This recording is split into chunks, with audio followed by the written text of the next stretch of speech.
बिस्मिल्लाहिर्रहमानिर्रहीम। अस्सलामुअलैकुम। सबसे पहले दुरूद पाक अल्लाहुम्मा सल्ली अला मुहम्मदिन व अला आलि मुहम्मदिन व बारिक वसल्लिम।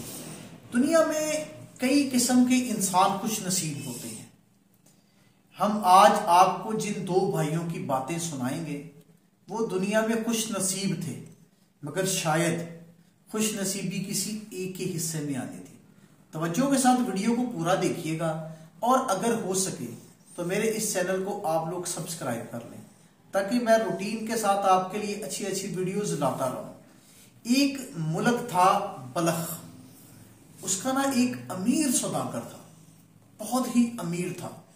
उसके पास दुनिया जहान की दौलत थी, बेपनाह दौलत थी। मुख्तलिफ मुल्कों में उसका कारोबार था। उसके ना दो बेटे थे, दोनों बेटे जवान थे। वो कारोबार को बराबर संभाल रहे थे। अच्छा, उस बंदे की सबसे ज्यादा खुश नसीबी क्या थी? वो खुश नसीबी ये थी कि उस बंदे के पास नबी पाक सल्लल्लाहु अलैहि वसल्लम के 3 मुए मुबारक थे। नबी पाक सल्लल्लाहु अलैहि वसल्लम के जिस्म अतहर के मुबारक बाल 3 थे। दुनिया का खुश नसीब तरीन इंसान था। अच्छा, जब वो बंदा फौत हो गया ना, आखिर मरना तो सबको है, वो बंदा फौत हो गया तो उसकी जायदाद तकसीम होने लगी।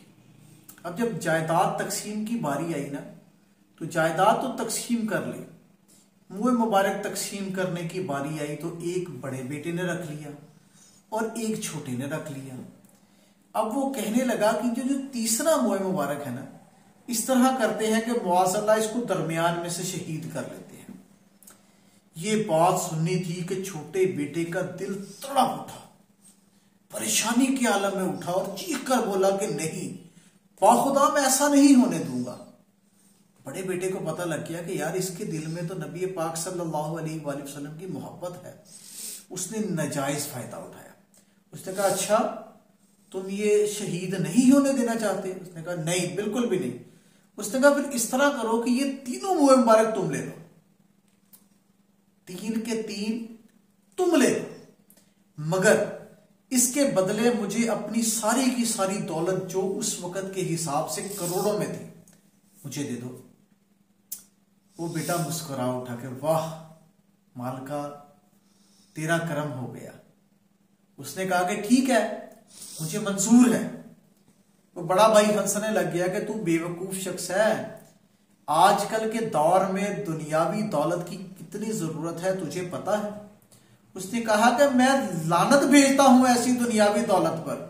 मुझे नबी पाक सल्लल्लाहु अलैहि वसल्लम के मुए मुबारक मिल गए तो मैं समझूंगा मुझे दुनिया की सारी दौलत मिल गई।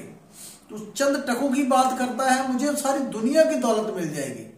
उसने कहा ठीक है, तू ले ले। चुनाचा वो मुए मुबारक छोटे भाई को दे दिए गए और बड़े ने सारी दौलत के ऊपर कब्जा कर लिया। अच्छा, उसने मुए मुबारक को पकड़ा, चूमा और मोहब्बत के साथ घर ले आया। जब दिल करता निकालता, जियारत करता, दुरूदो सलाम पढ़ता और बड़े एहतराम से उनको रखता। अच्छा, इधर खुदा का करना ऐसा हुआ कि बड़े भाई ने कुछ कारोबार में सौदे किए, कुछ ऐसे ऐसे मामलात किए कि उसका कारोबार तबाह हो गया। माल दिनों में घटना शुरू हो गया और वो बिल्कुल कंगाल हो गया।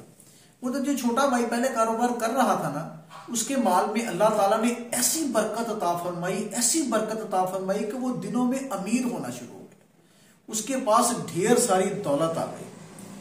अच्छा, जब वो छोटे भाई के विसाल का वक़्त आया, छोटा भाई मरने लगा, तो उसने अपनी औलाद के हवाले वो करके अपना विसाल कर दिया, जान दे दी। किसी बंदे ने उसको ख्वाब में देखा। ख्वाब में देखा तो वो बड़ा ही खुशहाल जन्नत की सैर कर रहा था। बड़ा हैरान हुआ कि ये कैसे हो गया। खैर, वक्त गुजर गया। अगले दिन फिर उसने ख्वाब में देखा तो नबी पाक सल्लल्लाहु अलैहि वसल्लम की जियारत की और नबी पाक सल्लल्लाहु अलैहि वसल्लम के साथ वो बंदा भी फिर रहा था। वो बड़ा हैरान हुआ और हैरान होकर पूछने लगा कि तुझे ये मर्तबा कैसे मिला? तो उसने कहा कि मुझे नबी पाक सल्लल्लाहु अलैहि वसल्लम पर दरूद पाक पढ़ने की बरकत से और मोए मुबारक की बरकत से मुझे ये मर्तबा मिला है। उस बंदे ने जब ये सुना तो उसकी आंखें भर आई और वो कहने लगा कि कोई ऐसा ऐलान या कोई ऐसी बात मुझे बता जिससे मुझे खुशी हो। तो नबी पाक सल्लल्लाहु अलैहि वसल्लम की बरकत की वजह से, मुबारक की बरकत की वजह से उसने कहा कि तुम ऐलान कर दो कि जो बंदा मेरी कब्र के पास से गुजरेगा, मेरी कब्र पर हाजिरी देगा, मुझ पर यानी कि बैठ के इसाले सवाब करेगा और नबी पाक सल्लल्लाहु अलैहि वसल्लम पर दरूद पाक पढ़ेगा, उसकी बरकत से वो बख्शा जाएगा। अब वो बेदार होकर उसने ऐलान कर दिया तो आशिकाने रसूल सल्लल्लाहु अलैहि वसल्लम धड़ाधड़ उसकी कब्र की जियारत को आने लग गए। और इसकी ये पोजीशन हो गई कि अगर कोई बंदा चलते चलते यानी किसी सवारी पर जा रहा है, जाते जाते उसके मिज़ार के करीब आता तो सवारी से उतर जाता और पैदल चलता। और नबी पाक सल्लल्लाहु अलैहि वसल्लम के दरूद पाक पढ़ने की बरकत से उस बंदे पर अल्लाह पाक की बेशुमार रहमतें नाजिल हुई। जब बड़े भाई का माल खत्म हो गया तो उसको भी नबी पाक सल्लल्लाहु अलैहि वसल्लम की ख्वाब में जियारत हुई। तो उसने अपनी हालत की शिकायत की कि या रसूलल्लाह मेरी हालत देखिए। तो नबी पाक सल्लल्लाहु अलैहि वसल्लम ने फरमाया कि तूने दुनिया की दौलत पर, तुमने कहा था कि दुनिया की दौलत मुझे नबी पाक सल्लल्लाहु अलैहि वसल्लम के बोए मुबारक से ज्यादा अजीज है, तो तूने दुनिया की दौलत को ज्यादा तरजीह दी, इसलिए तू कंगाल ही रहेगा।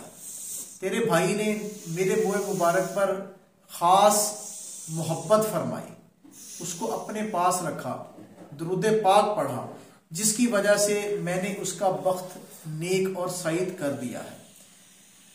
उसके बाद उसकी आंख खुली ना तो वो छोटे भाई के खादमों में शामिल होकर अपने आप को बख्शवाने लग गया। एक ना बुजुर्ग फरमाते हैं कि मेरा एक हमसाया था जो ओबाश था, निहायत ही गलत इंसान था। मैं इसे तौबा की तलकीन करता था लेकिन वो इसकी तरफ नहीं आता था। जब वो मर गया तो मैंने उसको ख्वाब में देखा कि वो जन्नत में है।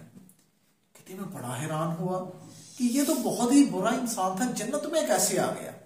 तो मैंने उसी से पूछा कि तुझे जन्नत कैसे नसीब हुई।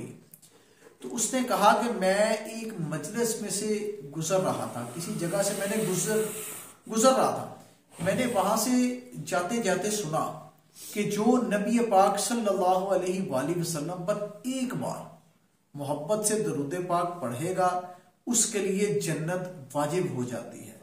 ये सुनकर मैंने और तमाम हाजरीन ने बुलंद आवाज में दरूद पाक पढ़ लिया। ये दरूद पाक सिर्फ और सिर्फ इस वजह से मुझे, यानी कि इस वजह से मेरी बख्शिश हुई। बुजुर्ग फरमाते हैं कि नबी पाक सल्लल्लाहु अलैहि वसल्लम ने फरमाया कि जो दुनिया में मुझ पर दरूद पाक पढ़ते वक्त आवाज बुलंद करता है तो आसमानों में फरिश्ते उसके लिए आवाज बुलंद करते हैं और अल्लाह पाक के हुक्म से बरोज़े क़यामत नबी पाक सल्लल्लाहु अलैहि वसल्लम सबज कलर का इमामा शरीफ और हल्ला पहनकर खड़े होंगे, यानी कि इंतजार फरमा रहे होंगे कि मेरा कोई उम्मती ऐसा आए जो मुझ पर दुनिया में दरूद पाक पढ़ता रहता था तो मैं उसके साथ मुसाफा करूं, मैं उसके साथ मुआनका करूं, मैं उसके साथ मोहब्बत फरमाऊं।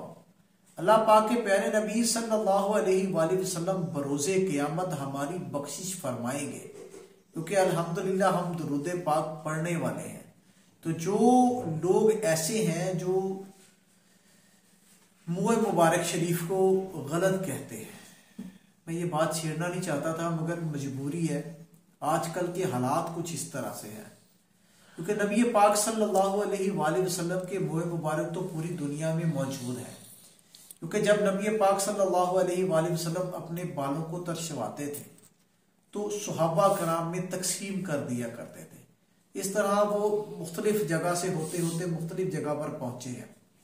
मगर चंद ऐसे बदनसीब और बदबख्त लोग हैं जो मुआज़ल्ला इनको गलत कहते हैं। उनके दिमाग में गंद भरा हुआ है। वो ये कहते हैं कि ये मुआज़ल्ला असल नहीं है। हो सकता है चंद बदनीयत लोग इस तरह के काम करते हो, मगर जो अहले सादात और उनके साथ अच्छे घराने और उनके अता किए हुए लोग, यानी कि जिन लोगों को उन्होंने खुद अता किए हैं, उसमें शक रखना अपनी ईमान की कमजोरी है। तो कोशिश किया करें कि नबी पाक सल्लल्लाहु अलैहि वसल्लम के साथ अगर कोई भी चीज़ मंसूब की जाए तो उसकी दिल से इज्जत करें, उसको मोहब्बत की, इज्जत की, अकीदत की निगाह से देखें। उसके अंदर ऐनी बिला वजह की टाल मटोल वाली बातें मत किया करें। अल्लाह पाक आपको और मुझे हदायत नसीब फरमाए। आमीन। जज़ाकल्लाह।